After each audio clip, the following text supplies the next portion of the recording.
כבר יותר מדי שעות לבד בחדר הזה, אני הפכתי את הכאב הזה לעוד מחזה. אני חייב להתאפס, לחזור להיות כזה שמכין שרשראות מצד הכל לחזה.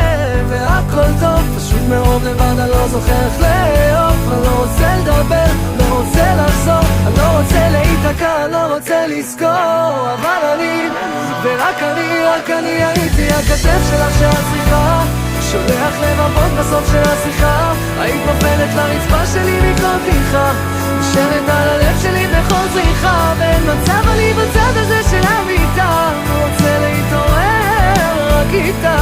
ואין לי פלסטרים לעוד שריטה, אין לי פלסטרים לעוד שריטה.